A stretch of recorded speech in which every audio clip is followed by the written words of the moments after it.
Hey, what's going on? Ryan here with Intersection Records, and we are talking my favorite rock documentaries.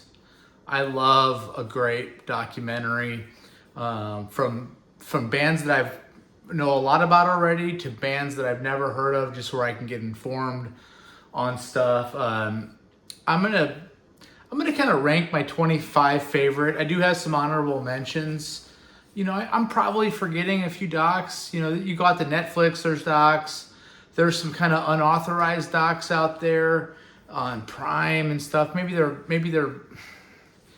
There's things that I'm gonna kind of leave out that I've probably seen, but let's start here. A couple of criteria. I want it to be fun. I want to kind of like the music, right? But some of these docs are so much about the music and not about the fun of being a rock star. So we'll talk a little bit about some of that. Coming in at 25 is the documentary from 2012 on the band Big Star. They're a band from Memphis. It's called Nothing Can Hurt Me. It's a really cool band about, a documentary about a band that doesn't quite make it. Check that out. Nothing Can Hurt Me from 2012 on Big Star. 24, Birth of the Cool is an awesome 2019 documentary on Miles Davis. Miles has had an interesting life and all the different types that he changed music. And yes, it's not a rock documentary, but he does get into fusion and really kind of defines the early incarnations of rock fusion. Coming in at 23, the Allman Brothers After the Crash documentary from 2019. So it does kind of build up to Duane Allman, but really most of the documentary is about after Duane Allman dies and how the band recovers. And it's a really cool, I've watched it 6 or 7 times. Coming in at 22, David Crosby, Remember My Name from 2015. I'm a huge David Crosby fan. Check out my short history on David Crosby. Check out my channel and subscribe if you don't mind. And if you like the material, we do shows every single day. David Crosby just passed away. Rest in peace, sir. Coming in at 21, 2021's Get Back. Long, recent Peter Jackson documentary about the making of Let It Be. It's fantastic. It probably could be higher on this list. Again, the list order doesn't really matter. Get Back from 2021 at 21. At number 20, 20 Feet from Stardom from 2013, talking about background singers, Lisa Fisher, for example, Mary Clayton, people that made some of these great contributions to albums like Dark Side of the Moon and the Rolling Stones, Give Me Shelter and things like this. And, they're huge pieces of these songs and their supporting acts. So there's a documentary called Hired Guns too that I didn't include on this list, but that's an awesome one too, about people that are into play drums or play guitar, just session guys that come in. At number 19, Marley, the Bob Marley documentary from 2012. It's fantastic. It's fantastic, and it goes into great detail about everything he did and how he's a political figure and assassination attempts and ultimately his sad death. At number 18, the classic 1970 documentary called Woodstock. It's very well done for a 50-year-old documentary, and I recommend that highly.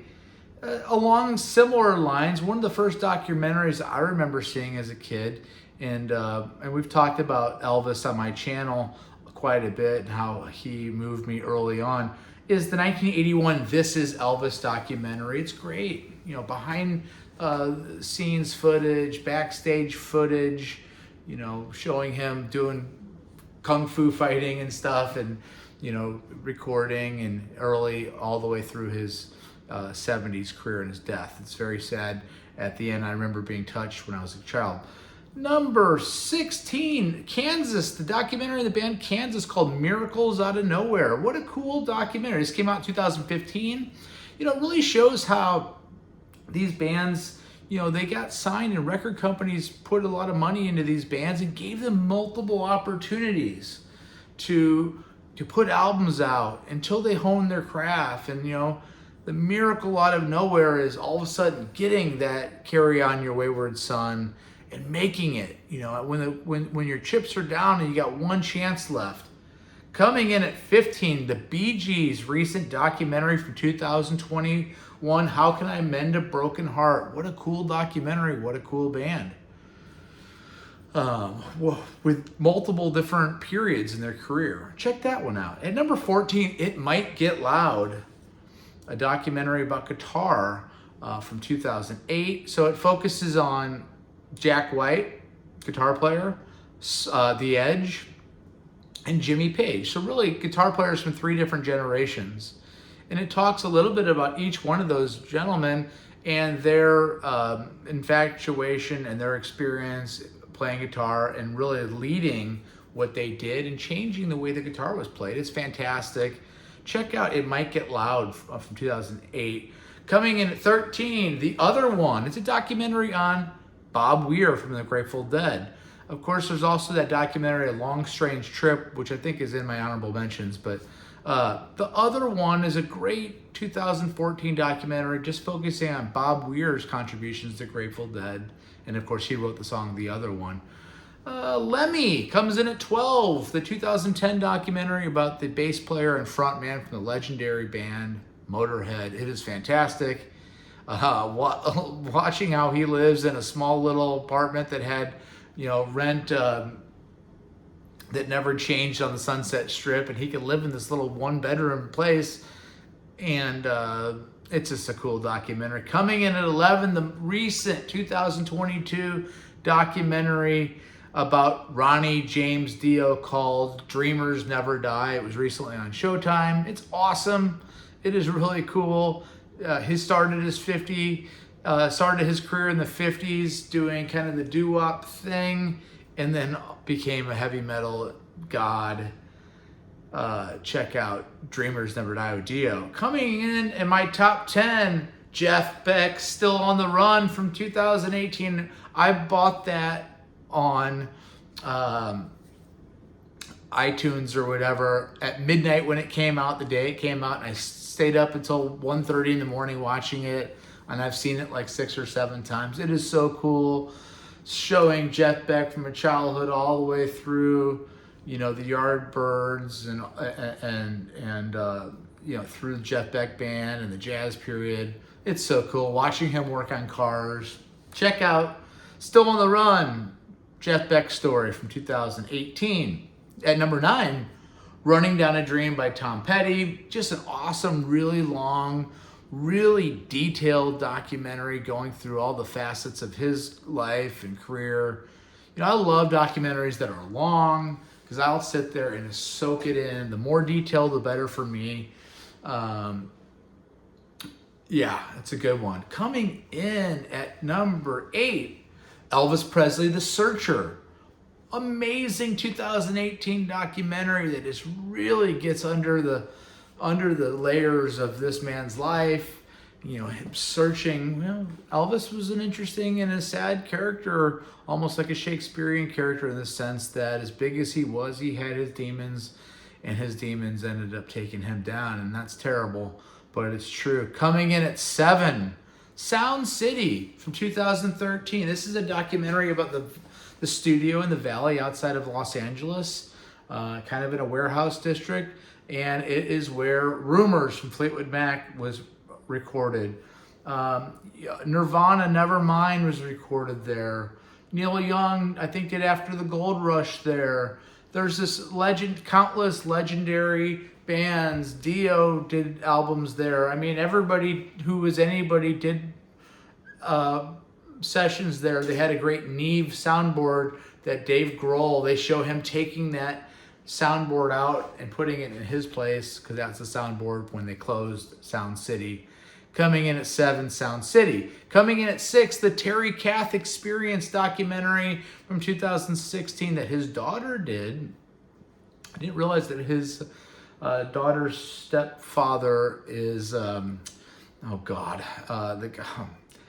Kiefer Sutherland. Anyway, it's a cool documentary. Talk about Chicago's early years all the way up until Terry Kath's unfortunate death in 1977. And during this documentary, she's hunting down his famous Telecaster with all the stickers on it. It's so cool. Terry Kath Experience coming in at 6. Number 5, Super Duper Alice Cooper documentary from 2014. You talk about fun. You know, I love documentaries that are fun and musical and talk about partying. It's a really good one. Check it out. Number 4, talk about partying, Crossfire Hurricane. I think Martin Scorsese did that documentary in 2012 about the Rolling Stones. I want to say that it goes from the beginning of their career up until about 1975. And really, that's kind of the meat of their career anyway. It's very well done. It's very long and detailed. I love it. Coming in at 3, Rush, Behind the Lighted Stage from 2010. Not as much about partying, but love Rush. Love all the stories. Love how cool of friends those guys were.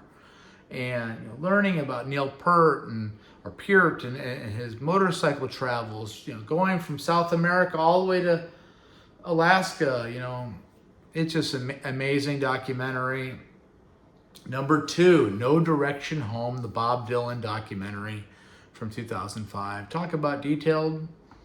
Bob is very candidly interviewed in it. It's fantastic. And coming in at number 1, my favorite documentary, The History of the Eagles from 2013. It's all there. Band fighting, partying, sex, drugs, rock and roll.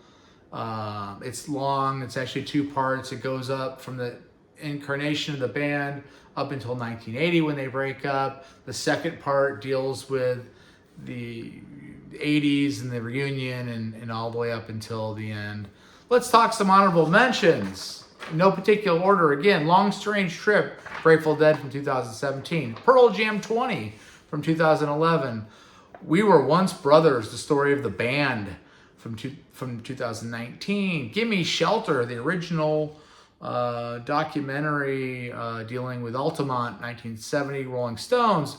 Rolling Thunder Review, the 2019 documentary on Bob Dylan. That leads me to the Rock and Roll Circus documentary, real good with Rolling Stones. Pink Floyd Live at Pompeii in 1972. Muscle Shoals, about the great recording studio from 2013. Fantastic. ZZ Top, that little band from Texas from 2019. Awesome. Awesome. Frank Beard talking about drugs. Pretty funny. Echoes in the Canyon from 2018. Decline of Western Civilization, The Metal Years, Part 2 from 1988. Awesome heavy metal documentary. The Wrecking Crew, about the famous session guys in LA, 2008. Anvil, the story of Anvil from 2009. Amy, the Amy Winehouse documentary from 2015. Sinatra, All or Nothing from 2015. Phenomenal. There's a documentary on Quincy Jones from 2018 that's incredible. It's called Quincy. Living in Material World, the George Harrison documentary from 2014. I spent a lot of time on documentaries. Spinal Tap from 1984. It's a mockumentary. It's great. The Last Waltz from 78. Scorsese. It's dated a little bit, but it's good. Of course, the footage is great. Don't Look Back, the Dylan 1967 documentary. Kind of one of the originals, right? Triumph, the rock band Triumph from Canada. Rock and Roll Machine from 2021 is very well done. Chicago, Now More Than Ever from 2016. Awesome. Love that one. The Doobie Brothers did one a few years ago called Let the Music Play. Awesome. Learned so much on that one. The Kids Are All Right, the Who documentary from 79. And then there's a Pavarotti documentary that is fantastic from 2018. Subscribe to my channel. Thanks for watching. Thanks for all the support. Peace out. Have a good weekend. See you.